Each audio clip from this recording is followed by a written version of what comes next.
All right, so let's move on to InstructureCon. So I'll be going to Spokane, Washington. Yeah, Spokane and Savannah, not easy places to get to. I know you criticize Las Vegas, but at least Vegas is easy to travel to.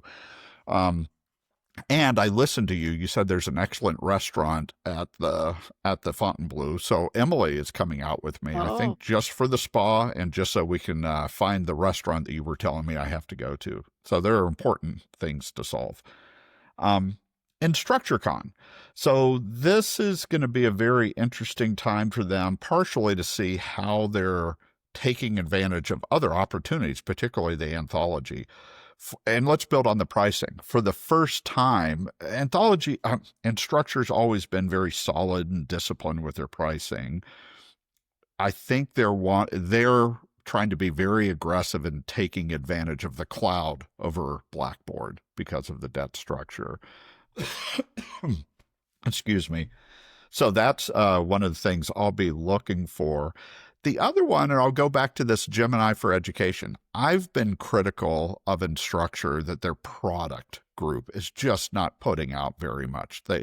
If they reintroduce Conmigo for a third time at this InstructureCon, I'm gonna yeah, that will be a standalone post criticizing. You can't keep doing that. You need your own product strategy. And I just don't see much. Having said that, and having, the topic we had about AI, there is an argument saying well, Neil, you even mentioned, like, what's the incentive for developing AI when it's not really being used for pedagogical advancements at universities?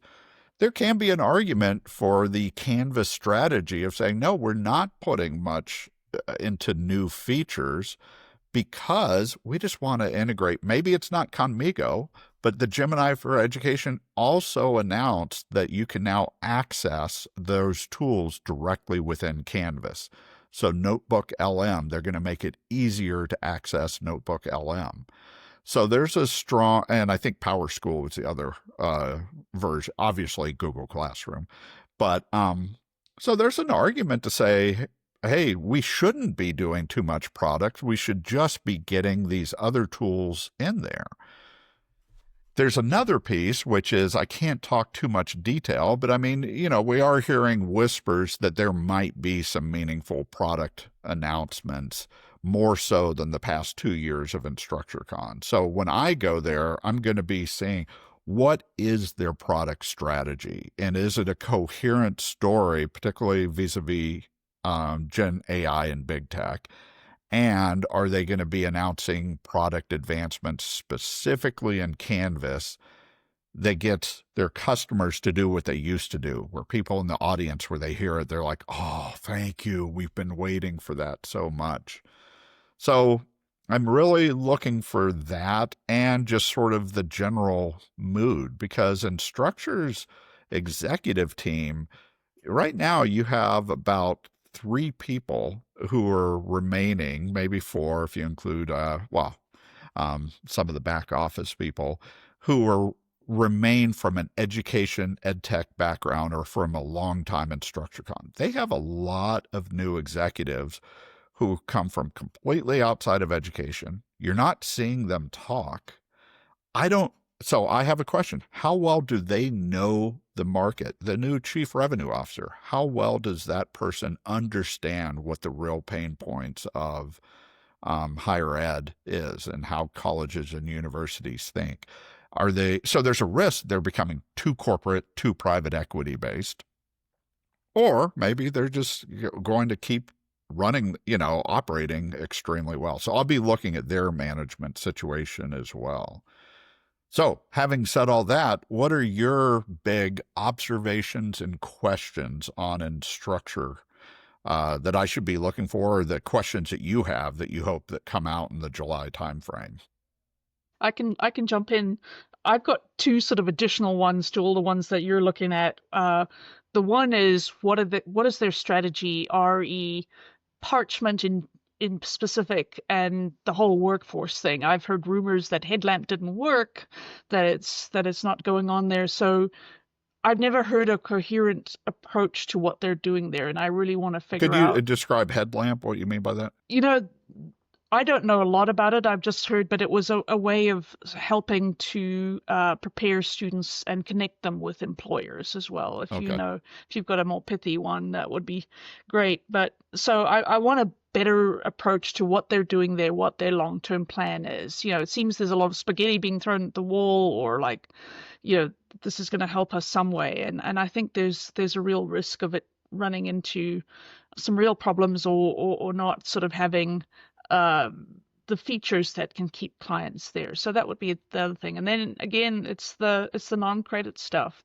Last year at InstructureCon, I made the point of going to a lot of the non-credit uh, presentations, and it felt like a bit like schools were saying, yeah, catalog is working for us, but so long as I stand on one leg and you know recite Wordsworth backwards 7 times and twist the light bulb, that's when it works, to do this particular very common task that I need to do. So I want to see if they're investing in that and what the product line looks like. Because again, it sort of seems like they have ideas. A lot of LMS strategy feels a bit like my blogging pipeline. I've got a lot of great ideas, but then following it through with an actual post sometimes takes a lot more work, and they're not doing that work to get it to that thing. So those would be my Post, two big ones. you have a new newsletter that you're committing to I by am. In fact, I next have Friday. posts. I have posts, and I needed to talk to you about helping me set up the thing. And I feel guilty because you just had a daughter get married and a kid and a new grandchild, and Yeah. I actually am ready to do it, but I need your help. Oh, putting Can I, the day before I hop on a plane. Yes, that's why I said I'm feeling guilty. I don't want to do it, so maybe we need to wait until. No, no. All right, Neil. I was just going to say, I feel seen in what you were saying around blog posts and ideas and those coming to fruition. Yeah, if anyone went through my notes, then yeah, they'd be they'd confirm that. Yeah, I mean, I think for me, I've liked some of the AI features that they've developed, things like the kind of intelligent insights and translation and things like that. I suppose, and this is probably my bad, but the extent to which some of those things are actually rolled out more widely would be interesting to understand, and maybe that's in the public domain and it's my bad.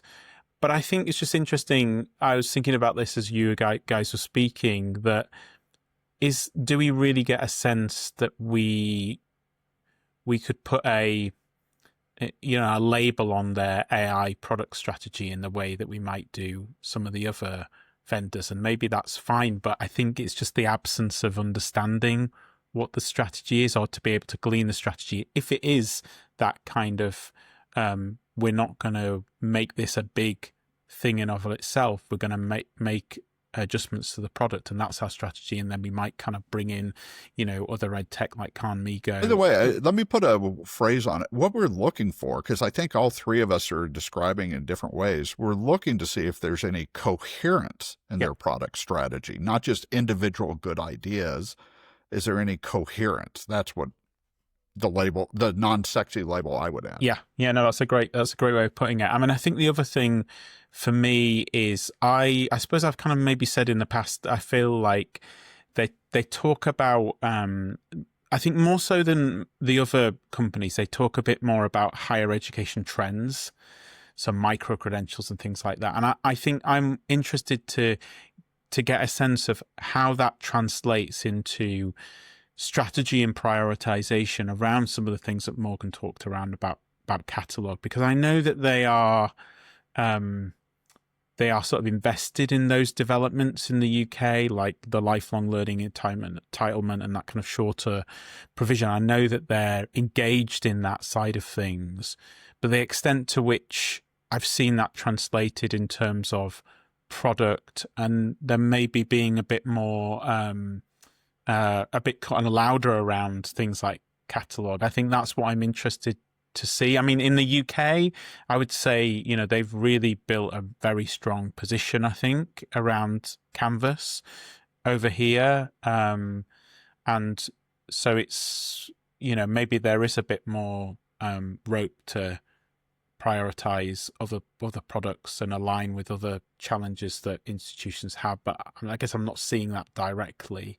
And that'd be interesting to see and observe. I mean, I think on Morgan's point around Parchment, Parchment feels like less aligned with the UK space, but Catalog is the one, I suppose, that my eyes are kind of more fixed on. Yeah, I am too. I realize that Parchment's more important. Morgan knows that market better than I do. But yeah, I'm looking for coherence, a story to make it understandable across all of those product lines.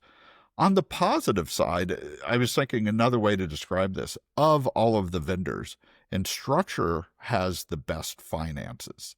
They're the strongest in terms of money. Not they spend a lot of time offshoring development to Hungary, a lot of layoffs. They've been better on the management side, and now they have KKR behind them as private equity. They have the greatest financial resources. Are they, does that come out in their strategy as far as what they can do? So that leads